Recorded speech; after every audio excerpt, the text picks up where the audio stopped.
where crimes are baked in every show, mysteries rise and truth unfolding. Ready, set, it's time to go. We stand the time to go.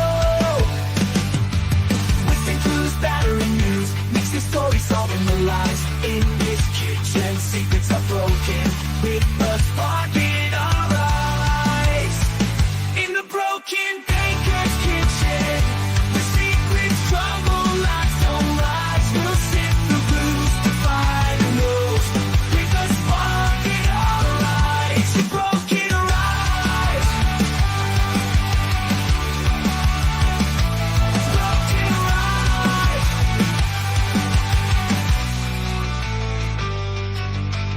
Welcome to the broken baker. Get ready. Let's go. Good morning, good evening, good afternoon, wherever you are, whoever you are, what if any you are.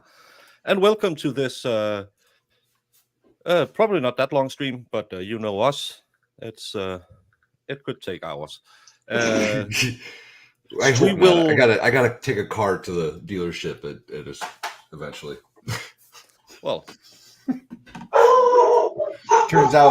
Turns out when your 4 cylinders only running on 3 cylinders, it doesn't work out so well. You need that other cylinder. It helps a lot. I need a plumber because my hot water just lost all the power. So I Awesome. Don't probably have jinx me, you guys. Gee. Awesome. I have some probably have some what do you call it in? Do you call it limestone or what do you call it in America? We Built have up. limestone. No, we call it chalk in the water. Oh, minerals or something, I guess. Yeah, it's chalk because we have very high chalk levels in our water, so it's probably it gets into chunks and then it sits in the filter somewhere. Okay. So Alright. I probably need someone either to flush it out or just fiddle. Is that why you're so pasty? All that chalk in your water? That's why I'm so big boned. I don't know if you guys noticed, but I clearly Limestone. got the pool. We haven't had sun since we got Look to the at part where how sun-kissed he looks. So sun-kissed. yeah. Look how red that is. So red. Oh, Did you go to the ice cream shop went down to there? the beach down there. Good morning, everybody. How's everybody doing? Good morning, chat. Good morning, Jamie. Morning, Val. Yeah, it's because we lack mountains, but it's really, really good for you. Having all that lime scale is what people are called. You're welcome. Well, we have it in the water. But no, today we will be watching the Paul O'Keefe interview with, I believe it's NBC or CBS or whatever it is. Please hold the applause because I can already tell you this will be the most softball interview you will ever hear. Mhm. And you will probably lose your mind while listening to it. I've only listened to parts of it, but Canton, Massachusetts. What's in your water? Right? Douchebaggery and alcoholism? Mhm. I don't know. It seems like it.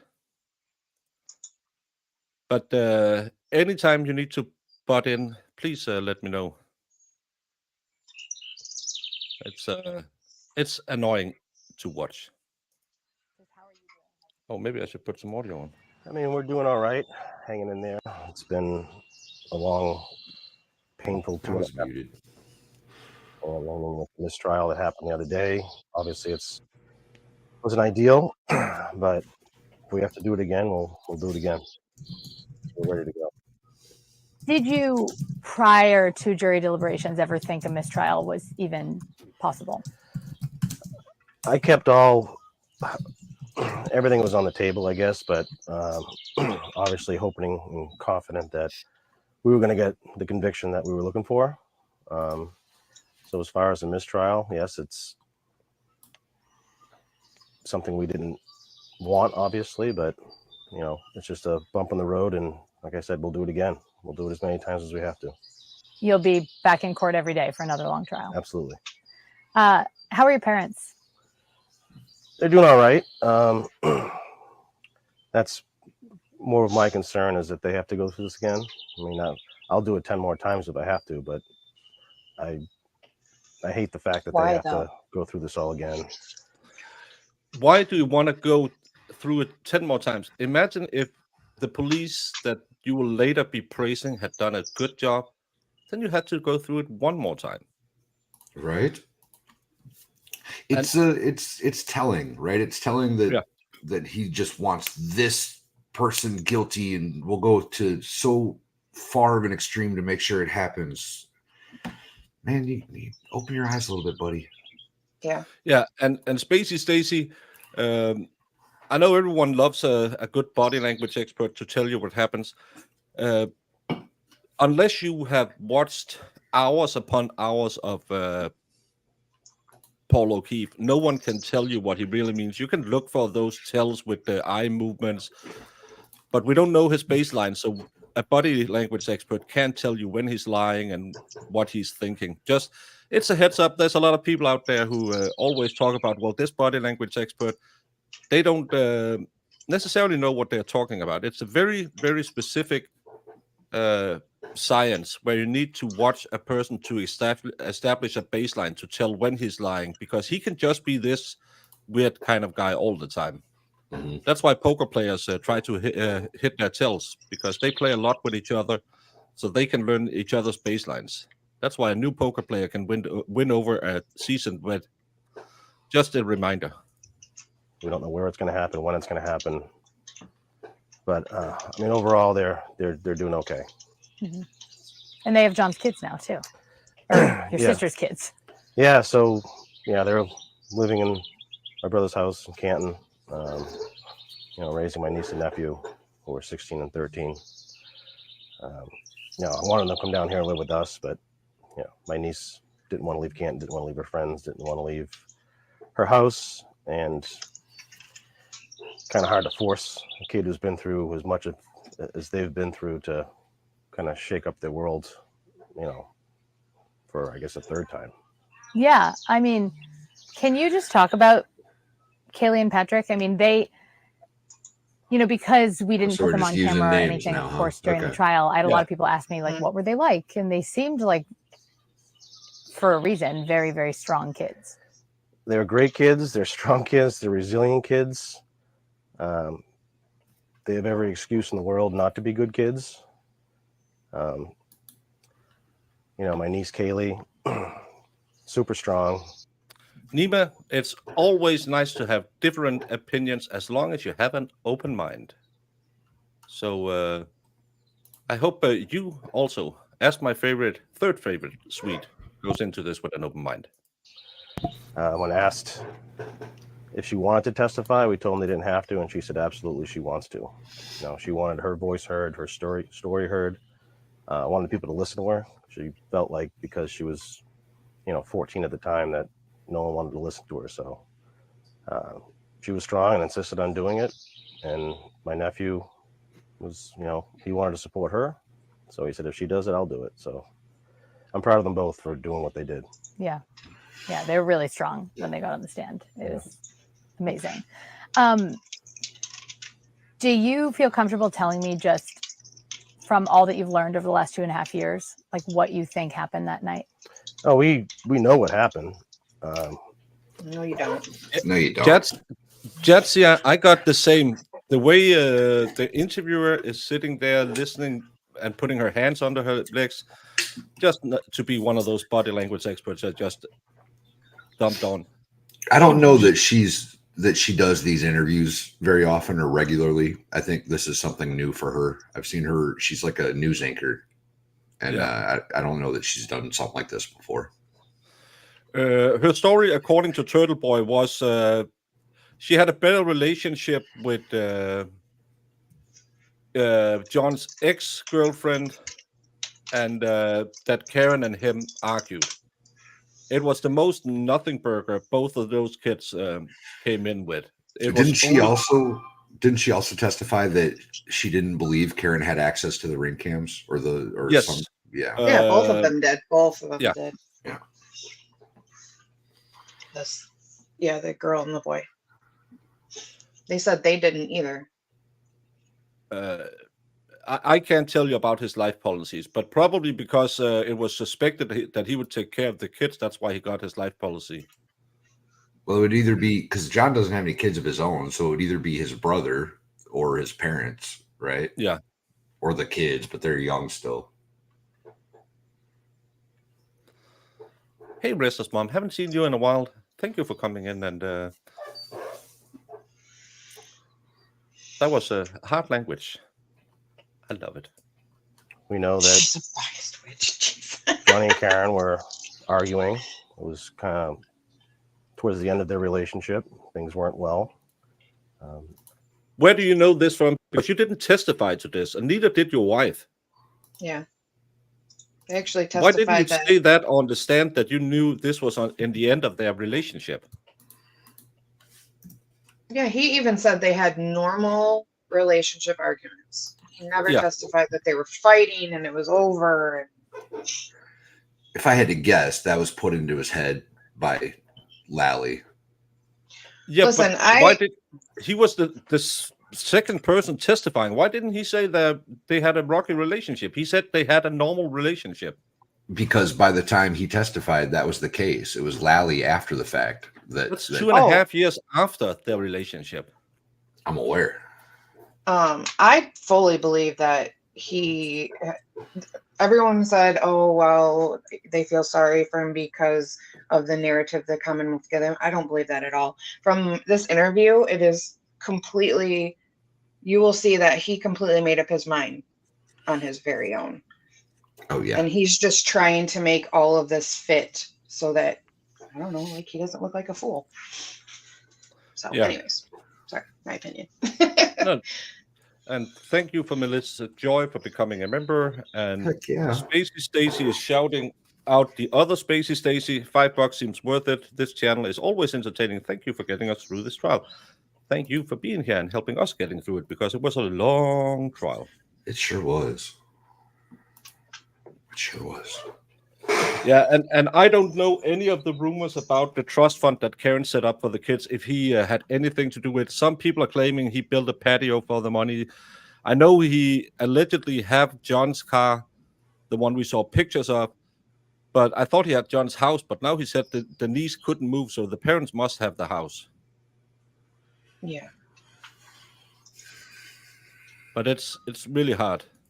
And Wicked says, he's a regular working class guy. He brought the narrative early on and reinforced by people he has surrounded himself with daily. Yeah. I agree 100%.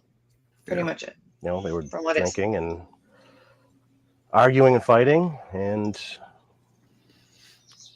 you know, in an intoxicated state of rage and jealousy.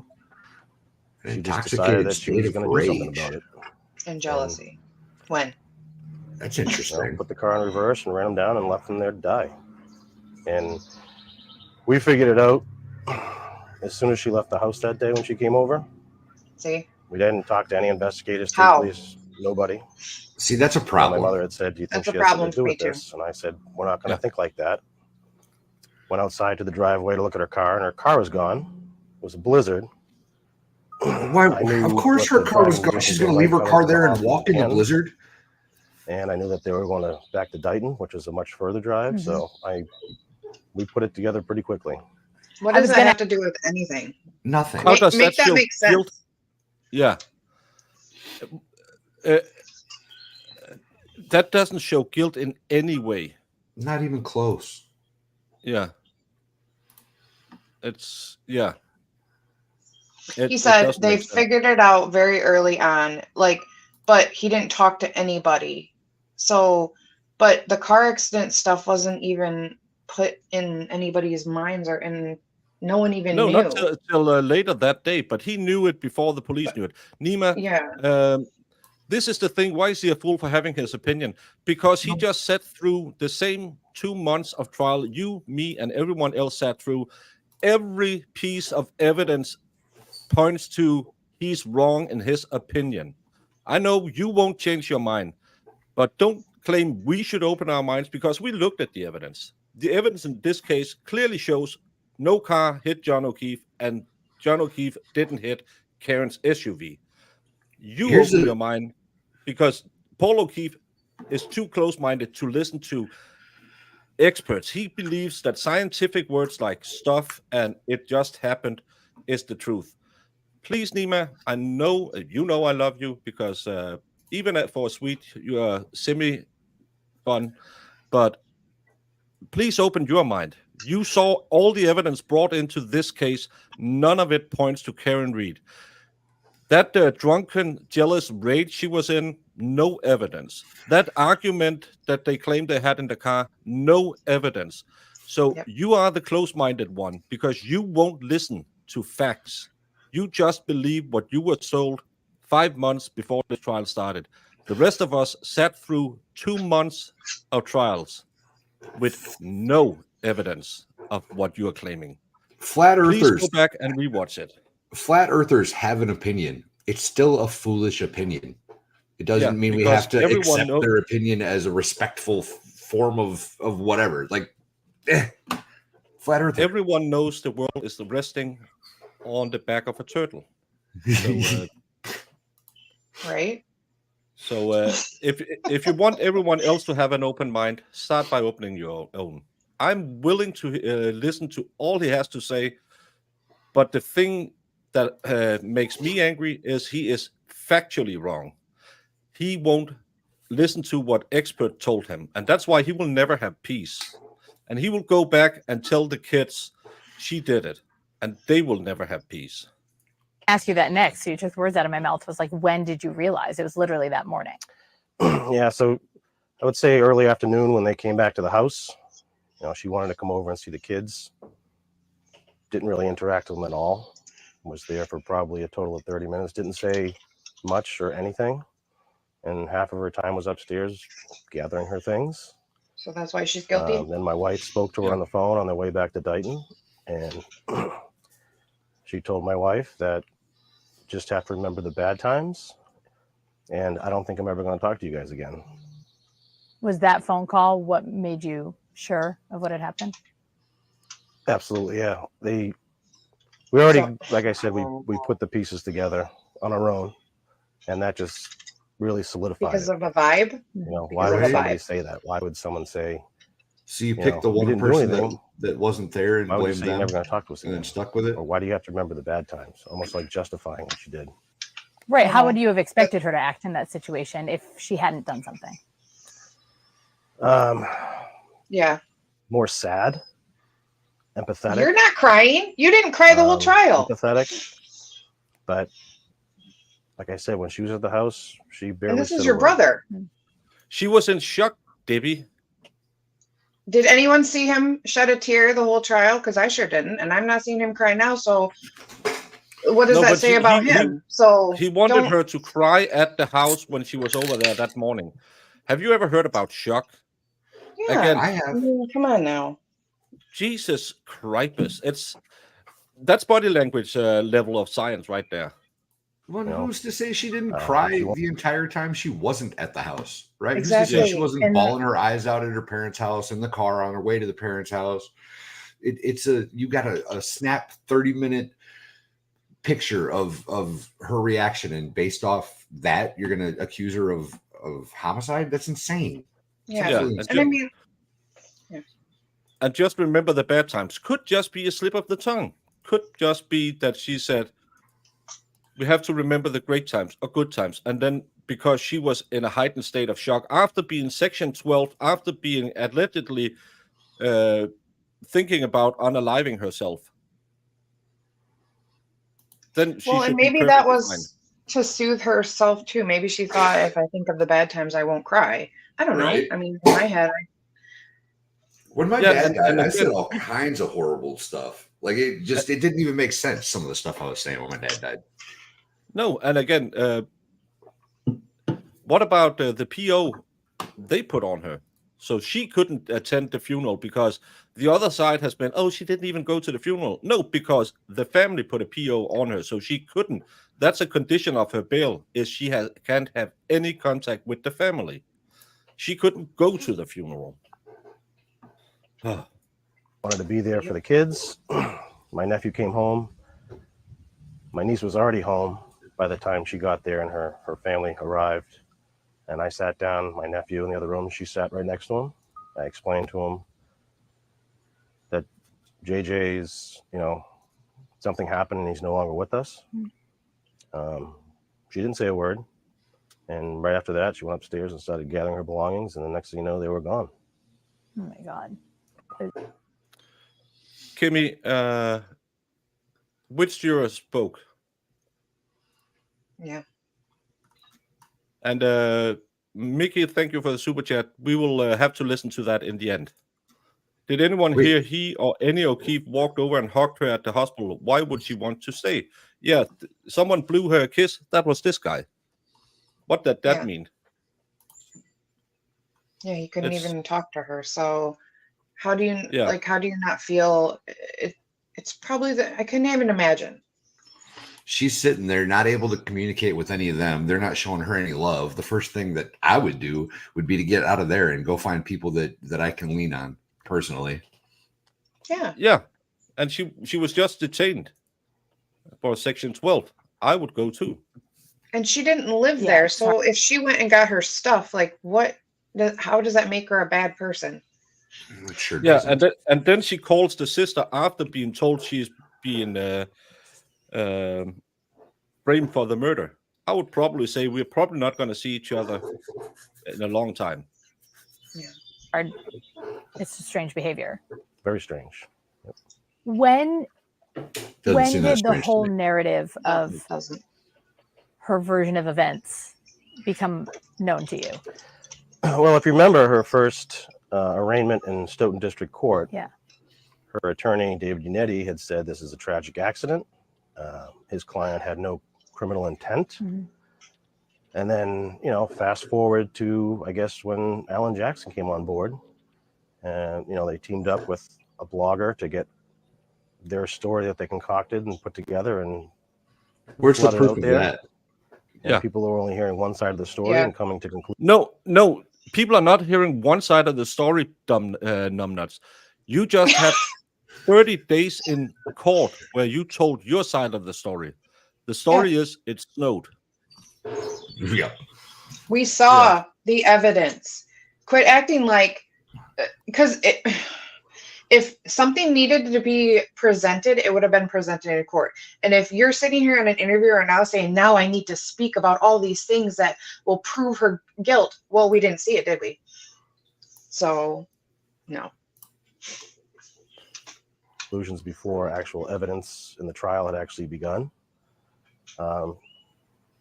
So a lot of the public was misinformed, because they were only getting one side of the story. And, we didn't come out and tell our side of the story or, what we thought or knew happened. Morrissey did. Kept a low profile and have been silent through this. Morrissey was put on statements before the trial got anywhere near starting. Yeah. But, so, now it's time. Now it's time for people to understand the truth. Well, we do because of ARCA. The jurors, we thank them. They did a great job. They put in a lot of hours. Especially your homeboy. And, the jurors, we thank them. They did a great job. We thank them. It doesn't seem like a personal contact. It means more like we thank them. They did the job.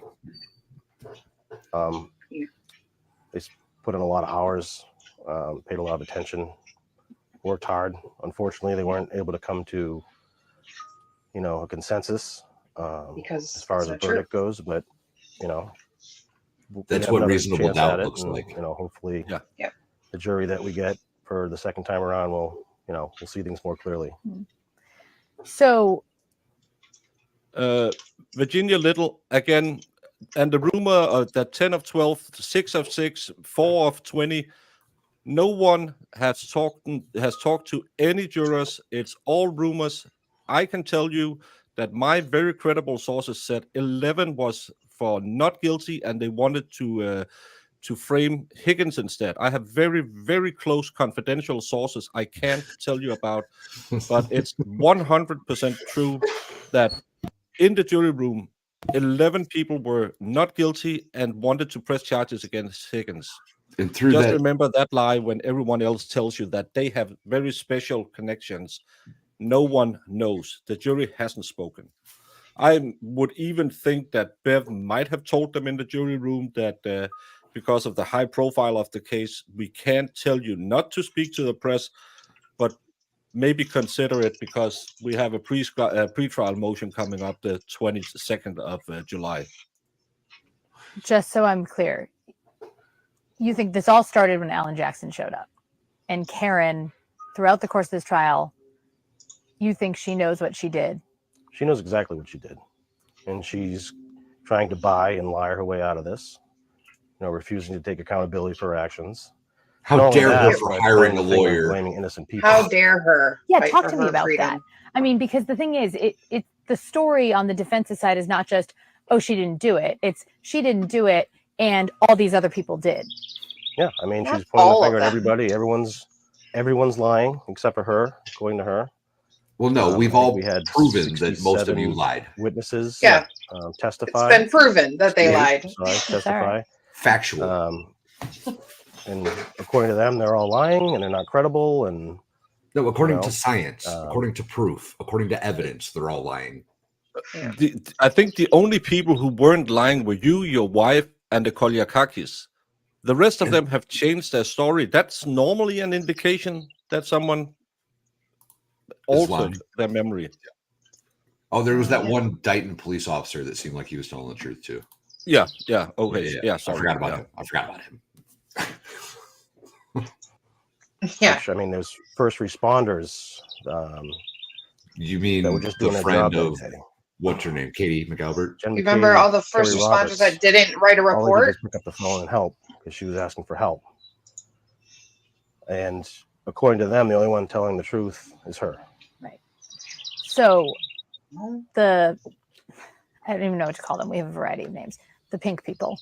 The pink people. They turned on all those people first. Jen McCabe, Matt McCabe. But then, you know what I just caught there? How have they treated you guys? I just caught that she said we have a variety of names for them. I don't even know what to call them. We have a variety of names for them. She's very clearly biased. Yeah. I didn't catch that the first time I watched it. No, but this again, that's why he's giving an interview to these ones. Yeah. Only. Thank you so much, Fubar, for paying your $2 for hitting the likes. Nice. Yeah. Last year and a half. Well, if you just go back to any video of us walking into court during pretrial hearings, yelling, screaming, calling us names. I to this day, I don't know what I did wrong. I get messages all the time, whether through Facebook or other ways of communication, telling me that I'm a moron, I'm stupid, need to open my eyes and all this stuff. You do need to open your eyes. But I ignore those. Yeah. We can tell you ignore this. Say to me, because this isn't about me. This is about my brother. You're like, hey, this is factually true. You should look into this. And you're like, no, I don't look at that. I'm not looking at any of that. Well, that sucks, bro. That sucks. What do you want to rewind to when she says what we call them? And thank you all for the super chats and that. We'll get to it. We'll try to get to the interview and then pull up the super chats. And if you have questions, please use the red question mark. So we'll start that and remember it later. Jen McCabe, Kerry Roberts, all they did was pick up the phone and help because she was asking for help. And according to them, the only one telling the truth is her. Right. I don't. So Carrie Roberts was fine. She didn't really have anything to say. Jamie, we were just going back to listen to this part. And according to them, the only one telling the truth is her. Right. So I don't even know what to call them. We have a variety of names. The pink people. Why is she so demeaning to the pink people? Because she's a news reporter. She's not a. This is what Turtle Boy can do, because Turtle Boy is very clearly biased in his reporting pro Karen Reed. This is what Yellow Cottage Tail can do because he's a moron. So he can very clearly say nasty things about people who believe Karen Read is innocent, because they are very clearly biased reporters. This lady is from a major news source who claims to be unbiased. Why is she ragging on protesters? She's very clearly biased. I mean, if she's letting it slip a little bit here with her questioning, it's pretty obvious to me what her mindset is off camera, right? And how directional. Jamie, please respond to this one. Nima, what? You've got to be kidding me.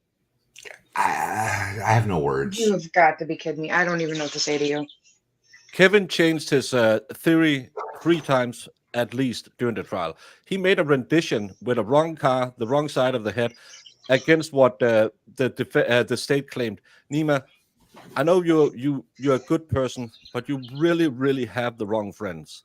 I'm not saying you should follow us because we are probably just as wrong as everyone else, but Kevin is absolutely wrong, and he's very biased because we know from the FOIA request that he got information from one side of the case, just like Turtle Boy got it from the Karen Read crowd. He got it from the MSP. Now he's out here begging for money because this case is going to die down, and he's going to lose any audience he has when he goes back to, I don't know what he's doing.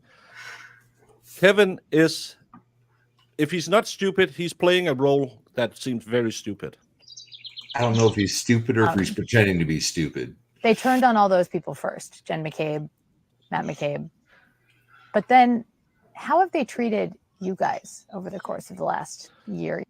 No, he's not a moron for having a different opinion. He's a moron for giving simple facts wrong. He's a moron for having the wrong opinion when it's factually proven, right? He posted some nonsense on Twitter the other day where he's talking about this, this, and this, and all 3 of those things were completely made up in his own head. Like, it was obvious that he was lying in that post. It's obvious that he lies on the internet to all of his followers. That dude is a moron. Yeah, absolute and he does moron. it to drive traffic to his channel because that's how he makes money. And that's why he goes on Yellow Cottage Tail every single day on his Twitter and says, "You're a grifter," in the hopes that Yellow Cottage Tail would say, "Go F yourself," and his followers will talk to him because then he gets traffic and might make a little money on Twitter. I know we're all grifters, but at least we're honest. Right? Year and a half. Well, if you just go back to any video of us walking into court during pretrial hearings, yelling, screaming, calling us names, I to this day, I don't know what I did wrong. I get messages all the time, whether through Facebook or other ways of communication, telling me that I'm a moron, I'm stupid, need to open my eyes and all this stuff. You do. But I ignore those. I don't really care what people say to me because this isn't about me. This is about my brother. And I like to think I know a little bit more of what's going on in the case than, people that are just reading stuff on the internet. Why? Is because you're so things smart? said about me, accusations about me. Are you getting insider all types of information things about an that aren't investigation? But what would he know? Question though. What would he know that we don't know? Because if it's going to convict her, it would have been in trial. Yeah. So what do you know that we don't know? It doesn't exist. That's the thing. It's your gossip and your vibes that you get. That's what you know. I mean, everybody has that. Well, and even if they are telling him something, it's the same people that are fabricating evidence that are telling him whatever they're telling him, right? It's Trooper Proctor that is informing him of all the horrible things they know about the investigation. And I'm speculating here, but that's he's got the only factual evidence is what is presented in trial. So we've all seen the exact same evidence that you have. All of it. You don't know anything more than the rest of us. No. So he can't sit here on an interview and say, "Oh, I know more about this case than anyone." No, he doesn't. We saw it. Yeah, we all saw it. It's all played out once already. We all have the exact same evidence and information at this point. Exactly. And to the two people who has a broken tap button, please stop.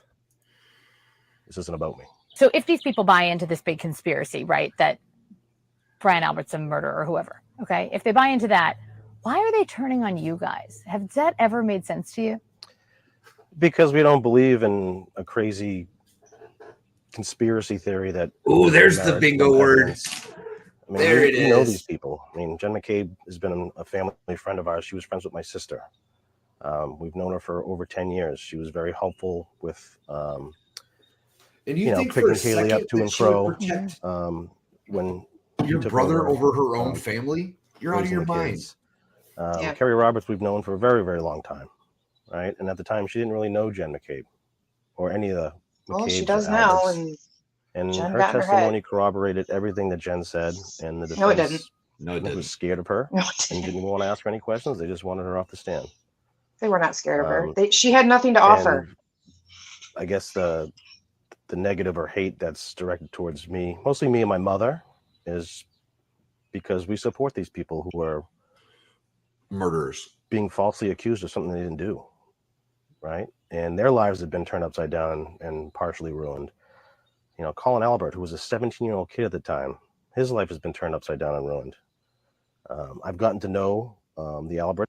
Is that because Colin Albert was an idiot who showed up 2 weeks later, a few days later with scuffed knuckles, who's constantly getting into fights, who lies about his social media? Committed perjury.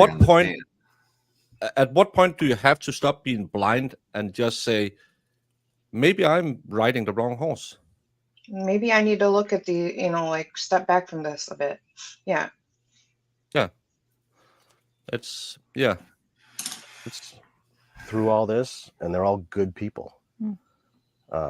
So just because we don't believe in a crazy conspiracy theory, and we believe that Karen Reed is guilty of killing my brother, they take it on us. Doesn't it feel sometimes like your brother's forgotten in all of this? Absolutely, all the time. It's turned into the Karen Reed show. She walks through a crowd that cheers her on. She goes out in public, takes pictures. Oh, that makes you mad, doesn't signs it? Autographs. She's just living her life like nothing's ever happened. Oh. And meanwhile, my brother's been gone for almost 2.5 years. And the police screwed that up for you, Paul, not Karen. Right. Sorry. She lives her life like normal. The woman who's on an $80,000 bail, who have spent probably close to $500,000 to try and clear her name. Yeah, she lives just like normal. Who lost her job, who lost her boyfriend, who lost her life. Yeah, she lives just like normal. Your brother is a victim, Paul, but so is Karen. Yeah. People have to understand that, especially when we saw what we saw. We saw this trial. I don't believe for a second that she did any of these things. And she's just as much a victim as them. Like, it's sad because we look at these defendants and we just think, well, they wouldn't be here if they didn't do something wrong. And it shouldn't be that way. No. And I just want people to go back to who the victim is in this. It's not her. It's my brother. What do you want people to know about John? You call him Johnny. Kids call him JJ. Yeah. Yeah. I mean, my older brother. So, I mean, generous, loyal, sometimes a pain in the ass to me. I'm sorry, pain in the butt to me. You can say pain in the ass. Just because he was my older brother, but it's like having what one child. He just was there if you needed him. Took care of the people that he loved. Good-hearted guy who didn't deserve any of this. He probably didn't deserve to get beat up and his life. Went from a single the bachelor lifestyle living in Boston to moving into instant dad role. Mm-hmm. And that's something that obviously everyone admires him the most for, and I do too. It wasn't easy for him at the beginning, but he learned to figure it out, and we all helped as much as we could without getting in the way. Just an overall good guy. And I assume he chose to do that, right? I mean, your sister's situation is unimaginable. Yeah. So then, well, after my brother-in-law passed away, we had to figure out, all right, what do we do? And at the time, my wife and I were like, all right, we'll take them in. At the time, we had a 3-year-old and an 8-month-old. So we were trying to figure out how are we gonna do this? Our house was small. Hey, Will. We didn't really want to live in the house that they both passed away in, but we were trying to figure it out the best way possible. And then Johnny just stepped up one day and just said, I got it.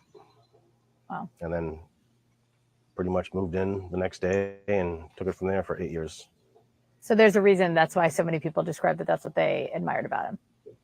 Yeah. I He mean, stepped up. a selfless act, changing your life, to take care of his family and people he loved. Mhm. Yeah. I mean, that's him in a nutshell. I know I asked you how your mom's doing already or how your parents are doing, but I just can't imagine for her losing 2 kids. Yeah. Is she like a different person now?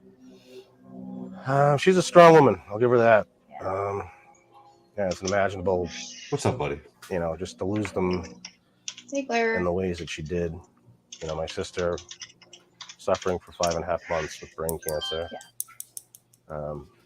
But at least had the opportunity to say goodbye. And then, with my brother just being taken from us so quickly and senselessly, I don't know, somehow she keeps it all together. My father, quiet, kind of keeps to himself. Mm-hmm. But I mean, overall, what they've gone through it's unfair. Yeah. It's unimaginable, but they're strong and they keep moving forward, and just same thing. They do what they have to do to take care of the family. I have to ask you, we got ushered out of the courtroom pretty quickly on Monday. You had a little exchange with Karen. Do you mind? What happened there? So throughout the trial, she likes to turn and look at me and smirk. She's never once made eye contact with my wife, Erin. So when the mistrial was announced, she turned and looked right at Erin and gave her a smirk, and then went over and hugging and celebrating to some extent. I just said, you're not done yet. When she liked to look at him and smirk, Yannetti was sitting and blocking his stare at her the entire trial, because he was looking at her like he was about to jump the railing and punch her.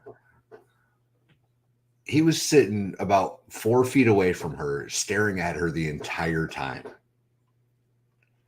with his crotch right in my sideline for 2 months.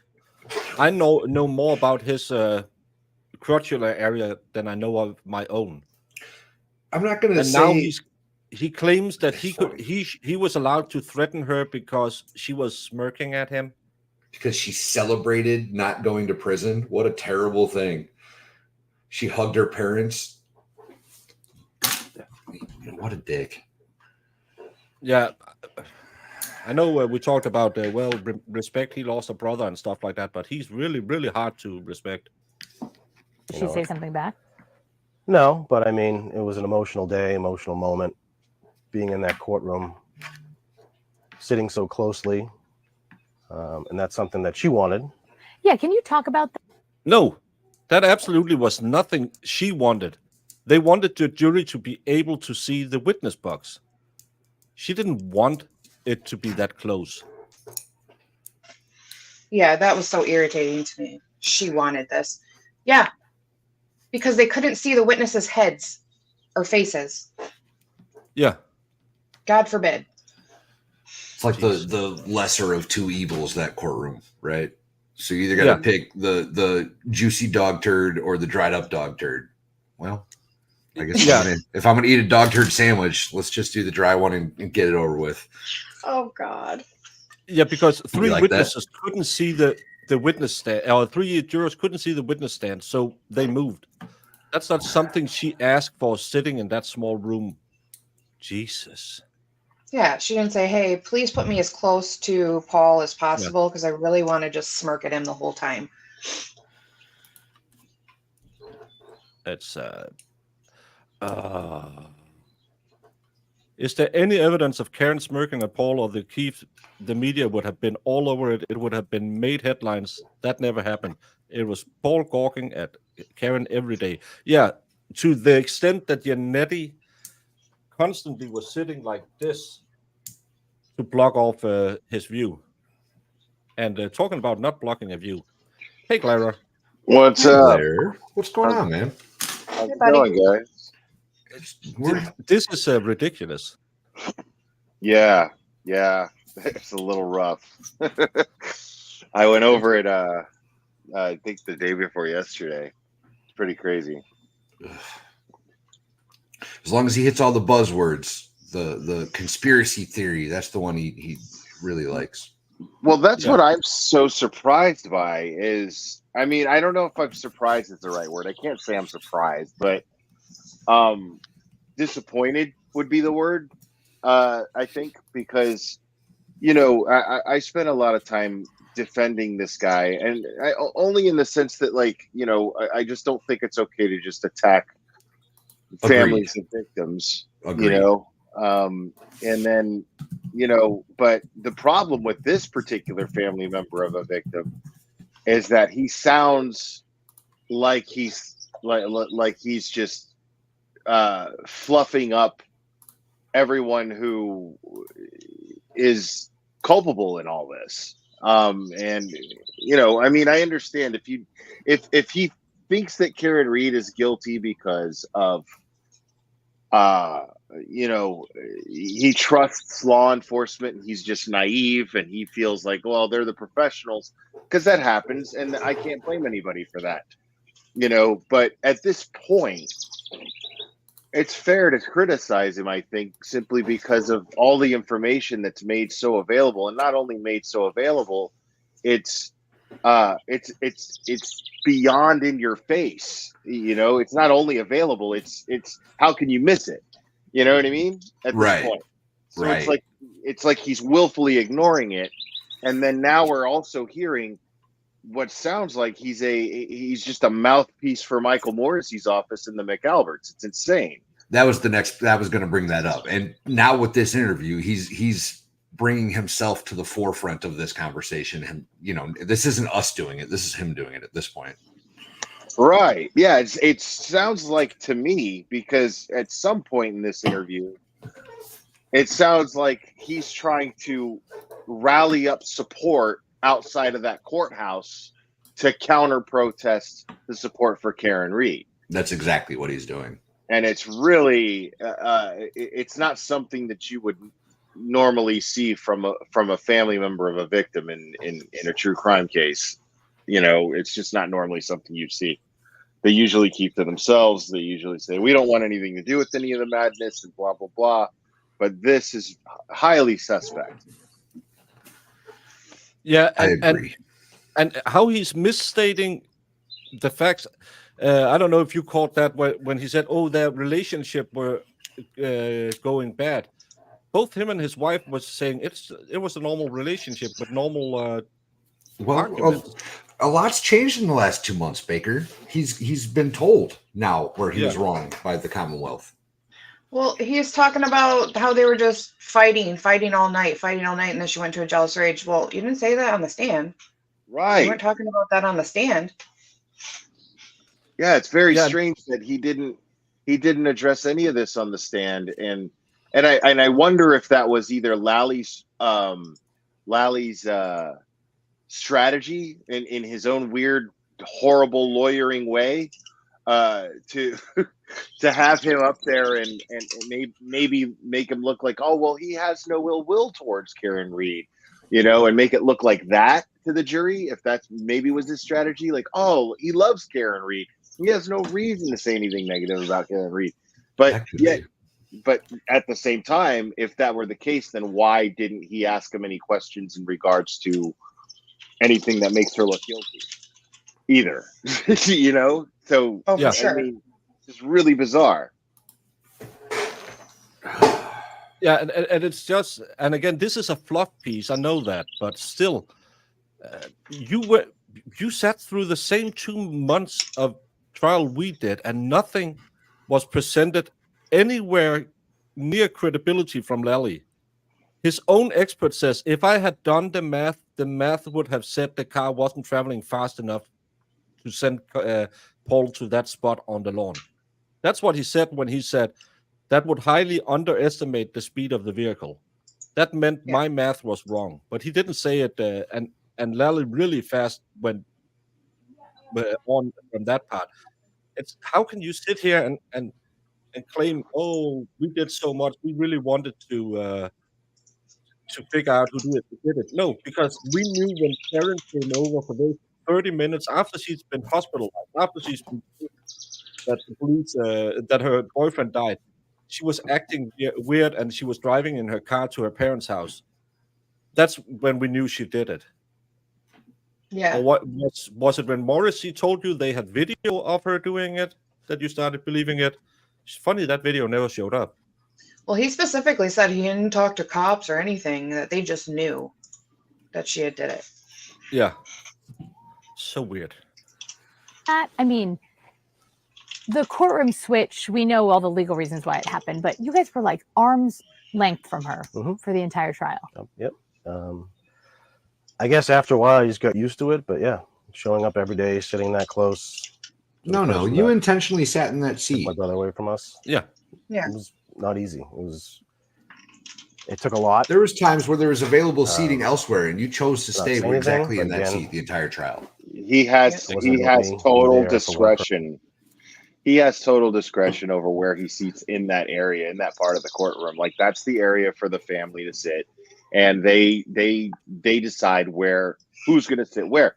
When I sat in that courtroom, there was a seating that was worked out prior to when I sat down. Like they were like, okay, this is where they're just going to sit. This is where you're going to sit. This is where Karen's mom's going to sit. And the first day they were like, Karen's mom was like, you're going to come sit next to me. And I was like, okay. They know and it's up to the family. It's up to the family where they sit and where anyone else sits on top of that. So it was up to him. He could sit next to his mom and comfort her, but he didn't. No, he wanted to sit there so he could stare at Karen the entire time. He wanted to intimidate her the entire time. There's no reason to think otherwise, considering. Because I mean, he could have, like you said, he could have sat next to his mom. And it also tells me that the McAlberts, when they were sitting there the one day when jury instructions were given, they were sitting in complete and total eye shot of the jury. Mm-hmm. They were told to sit where they were told to sit. And that was completely up to that family. So there's a lot more accountability on Paul O'Keefe's part. And the rest of his family, as far as where the McAlberts were sitting that day and how how they were going to be seen, how much camera. They even asked me before I even got on the plane. They asked me, "Do you want to be on camera or off camera?" And I said, "Wherever the family thinks that I can be helpful." I didn't even think about that. I was like, I thought I was getting a seat in the courtroom, and that was it. But I just wanted to see the court proceedings. That's all. All of this stuff is considered when they're working out seating. All of it. And Angie Plowman, we don't know who benefits from his insurance. I haven't seen a will. I don't know who benefited from it.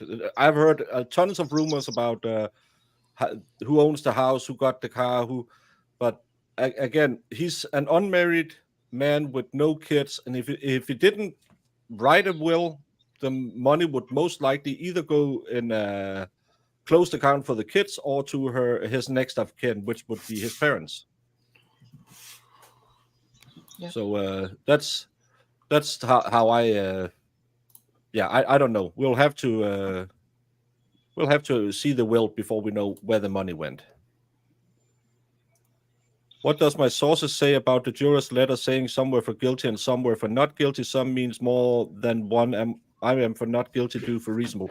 My very close 100%, maybe 110% sure sources say that wasn't in the letter to Bev, because then she would have read it, or else because she will have to show it. It's a court document. She will have to show it to the defense, and they would have said that to everyone outside the courtroom that Bev lied to the court. So it wasn't. She read what was on the paper, because she has to. It is an official document. She can't just read parts of it. What document are we talking about? Yeah, I'm not sure. I do know that it's the letter to Bev from the final letter, where people are claiming that people were writing that that they found her not guilty in the first one, but guilty. I couldn't agree on the lesser parts. If that was in the paper, Bev would have had to read it, because then she can't be retried on that again. Yeah, Bev that's can't true. just choose to read parts of it. No, if they would have found her guilty, if they would have found her not guilty on one aspect and guilty on others, and didn't let the world know that, that's super illegal. That'd be double jeopardy, and people would go to prison over it. Yeah, Bev would be in prison. You can't do that, y'all. So there's a lot of people out there who have all the best sources. Most of them are as true as the sources that Plevin runs with. Mm-hmm. Purpose one, purpose only, and that's to get justice for Johnny. Mm-hmm. What did Adam and Laura say to you guys afterwards? Like, what, looking ahead? Yeah, I mean, they were disappointed in the outcome, but like Adam said, he goes, "We're just going to do it again." He goes, "I'll start tomorrow." So they're confident. They have the truth on their side. He shouldn't be. You notice that he's on a first name basis with Lally, right? Yeah. We don't, and so is she, for that matter, right? We don't have to know who Adam is. We don't have to know that's Adam Lally. It's just Adam. Right. No ADA Lally, right. No prosecutor, no, just Adam. Just Adam. Adam. Adam said we'll get started tomorrow. So cool. Wow. Yeah, didn't Federo say that he believed a lawyer must have been on there, or a police officer, because it sounded so professional? I think we did that on your stream, didn't we? A couple different times. Yeah. It was very legalese in those questions. If you pay high-powered attorneys enough and put enough lies out there, you start influencing people. Like you did? I mean, come on now. To the point where there's just no turning back. Mm-hmm. I think people just don't want to admit that they were wrong or duped. Like Morrissey did? Like you? But, they're confident, and we're going to go at it again. He being Adam, has been, like, he's kept to this himself. This bothers me so much. Similar to you guys. So much. Of course. Yeah, and she sounds like he's the greatest. Why is, again, she's a professional journalist on an unbiased station. Again, if it's me, if it's Val, if it's Declarer, if it's Turtle Boy, if it's Plevin, if it's KDP, Coffin Dapper. It's okay that our bias shines through, because we are online people who don't claim to be unbiased. We have our opinion, and that's why we're talking about. Sitting here saying, by he, I say Adam. No, by he, I mean ADA Lally. That's what you say, because who knows who Adam is? I called him Lally through 2 months of trial. Well, it's not like they've called him Adam ever in the trial, right? Nobody's called him Adam up until this point. Right. And it's really funny too, because like when you stand back and look at this, from kind of afar, if you look at it from the grand in the grand scheme of things, this is not hey, Paul O'Keefe, would you be willing to give us an exclusive interview? It was no. Hey, news source, whoever this is, how would you like a exclusive interview with Paul O'Keefe. This is what this is what he's willing to talk about. This is not what he's willing to talk about. And that's clearly what's going on here. There was clearly an agenda here. And that agenda was to get the public to sympathize with him and shift some of the public opinion his way, away from Karen Reed. Agreed. Well, yeah, because he keeps insinuating, oh, our story never got told. I know so much more than you guys even know. And it was in the trial, Paul. We saw it. Trust me, bro. Trust Right. me. There's nothing. If there's something you're holding back that's going to convict her, then it should have been in the trial. And you don't know any more than we do. We saw it all. Right. I mean, there's so much about this trial that was very telling, and specifically Adam Lally's strategy for prosecution. I mean, it's very telling that he was aware of not only Michael Proctor's unprofessional behavior towards Karen Reed and with his supervisors in those text messages, which everybody seems so fixated on. But to me, that's just a slice of the pie. The entire pie is how poorly Proctor's investigation was conducted. And that's not even questioning whether or not it was corrupt. It's just how poorly it was investigated. I'm not even talking about the fact that it was, based on how negligent it was to interpret it as to the point of corruption. I'm not even talking about that. What I'm saying is he's not even. It was very telling for him to wait until almost the end of his case being presented to bring Michael Proctor up. He was one of the last witnesses he brought up. And it's very telling to bring in any trial, to bring up the lead investigator and avoid bringing them up and bring them up almost last, because usually the lead investigator is one of the first people to testify. It's the first, you want to get their testimony, especially if they conducted a sound investigation. You want the jury to see that they did everything on the up and up, and to build a foundation for the credibility of their case.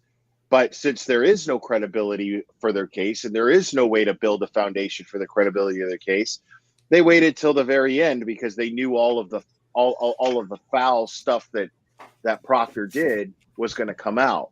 So they waited till the very end, which is really weird. Like, it just tells me, and it did nothing. It did nothing good. So it just tells me that they had no case, and it should tell everyone that they had no case. Yeah, and again, I know he wants to get justice for his brother, but he's way too friendly with the people. He's not even trying to look objectively and say, because I knew Carrie Roberts, I knew Jen McCabe, they had their life ruined. That evil B word for Karen, she's just living her normal life.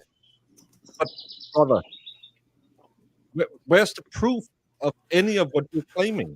Even if you believe, Paul, that Karen Reed is guilty of this, the people that you should be mad at right now are Lally, are the troopers with this botched investigation. Right. The people you should be directing all of this anger at are the people responsible for making it obvious to the rest of the world in court, not Karen Reed. Right. It's very telling that he's not showing any type of criticism towards Adam Lally or the Massachusetts State Police. And there's a tremendous amount of criticism that could be given. The investigation on almost every level was abysmal, and yet he's still, we're going to do it again. We'll back the blue, or whatever the hell his case is right here, right? Yep. He should be mad at Lally. He should be mad at Proctor for bringing all these text messages in the first place. Well, it's fascinating because he criticizes Josh Levy, and and the U.S. Attorney's Office when and I said so when I went over this. You know, Josh Levy is actively the only person right now, considering now that the trial is over, he's the only person right now that there even stands a chance of getting his brother justice. Yeah. And the fact that he's criticizing him so openly, so publicly, and so openly is very telling, because you know, Josh Levy is doing this independently. Josh Levy clearly conducted an independent investigation into his brother's death in order to get to the bottom of what was going on, and he's not even acknowledging that. He's acting. He's criticizing him, saying that he stuck his nose where it doesn't belong. And it's like, well, he also provided the most credible experts. You know, it was Josh Levy's office that conducted this investigation, and those two experts that testified for the defense, they were independent experts. They weren't hired by the defense. So instead of criticizing the defense, because he can't criticize the defense for those experts, he has to criticize Josh Levy. And the fact that he's criticizing the acting U.S. attorney, who is the only chance of actually getting to the truth at this point, and exposing the truth about what happened to his brother, instead of being like, well, I mean, I'm interested to see what happens. I'm interested to see what he finds out. All I want is justice for my brother. That's not what he's saying. He's saying, oh, well, this guy stuck his nose where it didn't belong, and so on and so forth, and we're going to try this case again. And so far, as far as this guy is concerned, Adam Lally is the MVP here, and the Massachusetts State Police are the MVPs here, you know, and they're the white knights, they're the heroes, and it's crazy. It's just pure madness, considering everything that we know about this case and this investigation. Yeah, and to be clear, he was criticizing Josh Levy in defense of Proctor, which lost me. Once that stuff started coming out, it lost me. I was like, Paul, you're lost, dude. Yeah, that's a great point. The context in which he was criticizing Josh Levy is very important. He was absolutely doing so in defense of Michael Proctor. How can you defend Michael Proctor? It's insane. Well, his wife does, as long as and people can't go on her lawn too. So she's the new Dr. Smurfendorf, whatever the name. I understand his wife doing it. I mean, but does Paul O'Keefe go to bed with Michael Proctor every night? No, there's no reason for him to defend him like that. It's insane. Well, it's and that's the thing, and I think Fundian has it right. He wants to believe them because he knows the people and he lives there, and it's easier just to blame one person instead of many. Yeah, and that's what. But because people are sitting here saying, "Well, it'll take 70 people to lie." No, it takes the 5 people who were at the house that morning, along with their friends. And again, when we're done with this, I'll run through the questions and super chats that I have star marked, and then we'll look about a little on Paul O'Keefe's history, because I believe there could be a reason why he is very, very, let's say, not willing to attack the DA's office, because there's a little thing that Karen helped him out with that might, I don't know if that went away, but it probably could be promised it went away. If he didn't say anything. Are you talking about her paying his bail or something like that when he got a DUI? Yeah, when he was riding around with, I think it was a 2.28 BAC, crashing into some old fella.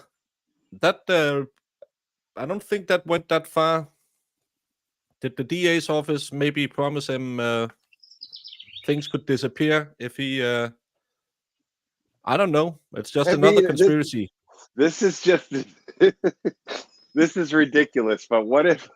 I mean, I don't believe this. I'm just saying it just to say it. But what if this is all just some ruse to get out of pay? Like, what if he owes Karen Reed bail money And this is just Oh my God. I know you. Yeah. This whole thing is just to get out of it, so that she can't take him to small claims. Well, with this guy, I wouldn't believe he couldn't do it. It's I wouldn't be shocked. Right, like at this point, it's like I wouldn't put it past him to be that petty. You know what I mean? Yeah. Like I'm gonna go through all of this just to get out of like paying her back for that one time, so that she can't hang it over my head that I owe her a few grand. Yeah, but and I it's mean, funny I that, don't believe that, but it's funny to think about. did you see what he did when he was 17? No, I didn't. Oh, let's watch this and we'll talk. Yes. Yep. Do you think that's been hard? I'm sure it's been extremely hard on him. You know, he's not the type that looks at social media or pays attention to any of that stuff. He just keeps his head down and does his job. Good for him. You know, he's not the flashy Good for attorney that him. wants to be on camera all the time and have press conferences on the stairs. You heard her. like some Good for people. him. Wait, though. He's just a Why hardworking is that a man. bad thing? To fight for your client and put yourself out there and get people fired up. That's what lawyers do. Yes, They're showmen. That's the key to our justice system. In fact, having a lawyer that zealously defends their client. And why is this reporter talking about Adam Lally like, oh, good for him? Oh my God, Good for him. Like, get out of here, dude. Like, why is it not telling to you that Adam Lally has not addressed the public at all? As a matter of fact, has willfully ignored, I'm sorry, not ignored, but avoided the public. He hasn't given any interviews. He hasn't made any official public statements on paper. Hasn't made any press releases. There's not one actual press release. Think about that. When have you ever not seen a prosecution or a DA's office at least make a press release in regards to the outcome of a trial? I've never seen that. They had their little prepared statement. That was good enough. Don't ask questions, Will. Don't ask questions. Did they or did I miss that? It was there a little press release from not Michael a press Moore? release. It was a print. It Those- was put out on. Oh, This little text where they said, we intend to retry this case. That's it. Well, that's a quote from a reporter at the courthouse. That's just a quote. I mean, that's not a press release. Why isn't Michael Morrissey's office? I mean, he was so quick to write, record, and edit, and then release a statement trying to exonerate the McAlberts in the court of public opinion. It was just PR cleanup. That's all it was. It wasn't a well, but that's my point. Is where's the PR cleanup attempt aside from this? That was all we're going agree. to get. We're not going to get anything How else. how is that not considered suspicious in and of itself? Agreed. Is the fact that they never put out a press release as to the results of the trial, and nobody's asking why. Yeah. And it would have done the justice to look at social media and to see what everybody's saying, because it might have helped him with his case, but not really. But you know what I mean? Like his presentation. And everyone is claiming that Aiden influenced jurors. How about that Morrissey video? That's all our witnesses is truthful. Well, some of us are, in fairness, some of us are claiming that the McAlberts influenced the jurors too. So, I mean, that's gonna happen. But but only, I think that's the point. Only one person that has been pulled through the ringer and put in courtrooms and put in prison. So, I never seen a DA go out and say every witness we are going to put on the stand is truthful. Never. That's right. not for the DA to decide. That's for the jury to decide as fact finders of the case. Yeah. They're there to weigh the honesty and credibility of witnesses. Well, people are saying that they did put out a press release, but I haven't seen it. It's just boilerplate. It's just blah blah blah, and we intend to redo it. It's nothing. Yeah, but I see what Will's talking about. It came from like a it was just like on the news. Like it was wasn't just like a quote, right? Right. Like They all- didn't stand and put out an actual statement in the front of the cameras with questions being asked. That never happened. No, that's my point. And Right. this, like, again, everything seems to be some sort of trick, some sort of method, some sort of strategy, and it's this is no different. Instead of actually taking the time to have a spokesperson for the Norfolk County DA's office write and release a press release, instead of doing that, what they do is they put out this manipulative crap and get Paul O'Keefe to do an exclusive interview with this news conglomerate to this news source, and then this news source basically puts out this fluff job, and the whole point is to try to manipulate the public into rallying and counter protesting and causing basically some sort of drama to take place outside of the courthouse, when everyone who's been out there consistently for the past year and a half at every hearing, and everything has gone perfectly peaceful, everything has gone perfectly fine. Now they're trying to get something going outside of that courthouse that's going to cause problems. And that's very telling to me, that that's the only strategy that they have here, instead of actually addressing the public as to the results of the trial. They're going to manipulate this guy to go in front of the camera and then try to get people to stand outside the courthouse. Well, even in this interview, what have we heard factual about the case, about the evidence involved in this case, in this interview? Not a thing. This has all been pulling on heartstrings. His poor mom, his poor niece and nephew, poor him, poor John O'Keefe. It's not, there's nothing in this interview, especially. It is just a fluff piece. Totally. Well, yeah. Yeah, and again, is he out there trying to get what? Because he said there's so much out there that wasn't put into trial. He's not putting anything new out there. He's just saying she did it because we don't like her. Because we got a vibe when she came over to the house. Yeah, and she was staring and glaring at me. No, idiot, that was you. I just, and the fact that he expects the public with common sense to think that that's telling of her guilt is ridiculous. She was the girlfriend. She's the outsider. She's the girlfriend of the deceased victim, who's a Boston police officer. Why in the world would she impose herself on this family when they were having problems, supposedly, right? So why would she? He's acting like it's suspicious, and he's trying to imply that it's suspicious. Not even implying. He's outright saying that it was suspicious of her to pack her bags and leave and say, "You're never going to talk to me again," instead of just saying, well, it was probably a little dramatic on her part, because that's the way I'm taking it.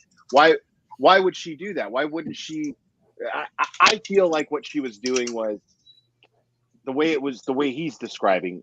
I feel like what she was doing was basically being upset, not really knowing how to handle the situation, probably still a little intoxicated from the night before. And like I said, upset and hoping and kind of fishing for an embrace from John O'Keefe's family, saying, "Hey, you're part of the family, stay with us, you're fine." But that's, because she's not going to just impose that herself onto his family. She was kind of, I feel like she was being overly dramatic, possibly in order to fish for approval and kind of fish for a welcome into the family and be part of that mourning process. But she wasn't. Maybe she went about it wrong, but she wasn't. Nobody embraced her. Nobody said, "Hey, you lost your boyfriend. We understand that this is hard for you too." Nobody seems to have done that. No, so she was isolated and separated almost immediately. I couldn't 100% agree with that, because now that he's saying it out loud, I'm like, I could see myself doing that, because you just don't know. You're kind of like, oh, like, because they weren't very welcoming to her. it's very normal. She's at the hospital crying, and what did he say he did? He blew her a kiss and walked away. Like, yeah. I mean, good Lord. Like, you wouldn't feel very taken in. Like, nobody's rushing to you saying, "Are you okay?" What, you know, nobody was doing any of those things. Imagine how awkward things must have felt for her at that point. You know, like, what do I do here? You know, how am I going to be welcomed if I'm trying to comfort members of his family? Do they see me as part of the family? I don't even know what to do here. I mean, but nobody's taking that into consideration. They're just saying, well, it's suspicious and she must have done it. You know, wait, what? You're jumping to that conclusion because she said I'm leaving? And I'm sure she was hoping for somebody to just go, hey, stop.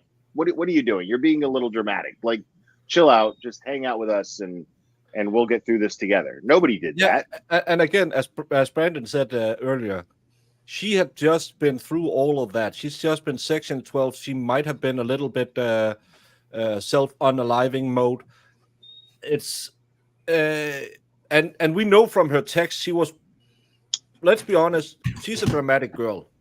She probably she wanted that. Hey, no, we'll stand by you. Please come over. Let's talk. Let's have. We're gonna comfort you. But what did they do? They ostracized her. They And again, we can read it in the text. She is a little bit clingy. She's emotional as a woman, and that's fine. And she might have needed a little extra loving in that moment because she's just been to hospital. She's going through all of this. She literally found her boyfriend in the snow. Yeah. Still had his blood from trying to give CPR on her. Yeah. Yeah. And she didn't live at that house. Like, she had her own house too. So it's not weird that she went and got her stuff. No, she went home. Maybe wanted to be by herself. I don't know. She went home with her parents. Why is it unreasonable to, even for a 40-something-year-old woman to say, I just been in the worst thing in my life. What's my rock in life? It's my mom and dad. Right. It'll be natural to go to your parents' house. Would you believe she was just going home and lay in bed and say, yeah, maybe the nice O'Keefe family will come and bring me soup? No, you go home to your parents because that's where you feel comfort. I know since both my mom and dad passed away, when you're having a really bad day, you miss them a lot because you could always call them, always get advice. You knew you had those. You will always have those in your life. So there's always the fight or flight thing too, you know, like I mean, I would imagine that a million things are going through her mind. She was the last person out of everybody there, as far as everyone mourning at that very moment. She was the last person to spend any time with him. So those people who love him are going to want answers. And maybe she was scared of being faced with it because she didn't know. She was the whole time she's asking questions herself and screaming and yelling and carrying on. She doesn't understand what's happening either. And maybe she was afraid of people going, hey, what happened? You were the last person out of all of us to see him. Was he okay? Was he upset? Did anybody else have a problem with him? With what happened that night? Blah, blah, blah. Maybe she was just afraid of any of that and was like, I need to be with my parents right now. You know? Mm-hmm. The fact that she went to her parents and they're using that against her is just insane to me. It is. It's really absolutely insane. Had she driven home to her house alone, they would have said, why would she want to be alone on a day like that? Why didn't she go dating with her parents?